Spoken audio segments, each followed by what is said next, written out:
भूतों का सौदागर। भाग रहस्यमयी व्यापारी।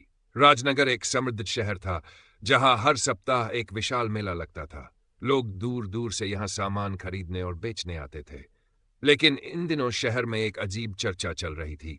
एक रहस्यमयी व्यापारी जो रात के समय ही व्यापार करता था। लोग कहते थे कि वह आदमी इंसान नहीं बल्कि एक भूत था। उसने कई व्यापारियों से सौदे किए, लेकिन अगली सुबह वे व्यापारी गायब हो जाते थे। कुछ ने दावा किया कि उन्होंने उसे हवा में उड़ते हुए देखा था। फिर भागदू वीर तानसेन की जिज्ञासा। तानसेन नाम का एक नौजवान इस अफवाह पर यकीन नहीं करता था। वह एक चतुर और साहसी युवक था। उसे लगा कि यह कोई चालबाज आदमी है जो डर का फायदा उठाकर लोगों को लूट रहा है। उसने ठान लिया कि वह इस रहस्य से पर्दा उठाएगा। एक रात जब पूरा शहर सो रहा था, तानसेन ने खुद को एक व्यापारी के रूप में तैयार किया और मेले में जाकर इंतजार करने लगा। आधी रात के समय एक लंबा काला लबादा पहने व्यक्ति वहां आया। उसका चेहरा पूरी तरह से ढका हुआ था, लेकिन उसकी लाल चमकती आंखें दिखाई दे रही थीं। भाग सौदे की शर्त। रहस्यमयी व्यापारी तानसेन के पास आया और कहा, मैं तुम्हें सोने के बदले तुम्हारा सामान खरीदना चाहता हूं, लेकिन एक शर्त है।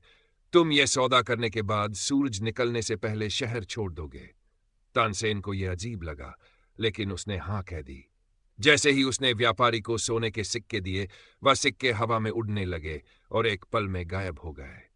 तानसेन ने हिम्मत जुटाकर पूछा, तुम कौन हो? व्यापारी ठहाका लगाकर बोला, मैं इस दुनिया का नहीं हूं। मैं उन व्यापारियों की आत्माएं खरीदता हूं जो लालच में आकर मेरी शर्त मान लेते हैं। भाग चोर भूतों का रहस्य। तानसेन को एहसास हुआ कि यह कोई आम ठग नहीं था, बल्कि सचमुच एक भूत था। उसने हिम्मत करके एक और सवाल किया, तुम ये सब क्यों कर रहे हो?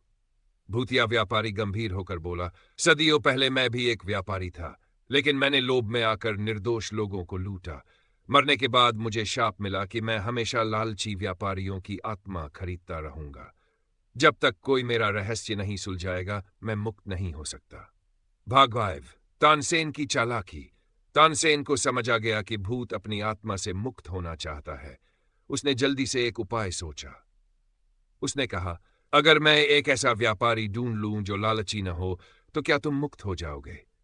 भूत ने सोचा और कहा, अगर कोई एक व्यापारी बिना किसी लालच के अपने सोने के सिक्के मुझे दे देगा, तो मेरा शाप खत्म हो जाएगा।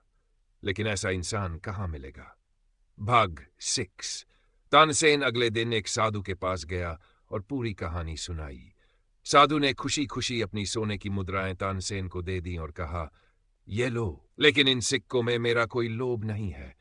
अगर ये किसी की मुक्ति में काम आ सकते हैं तो इन्हें ले जाओ।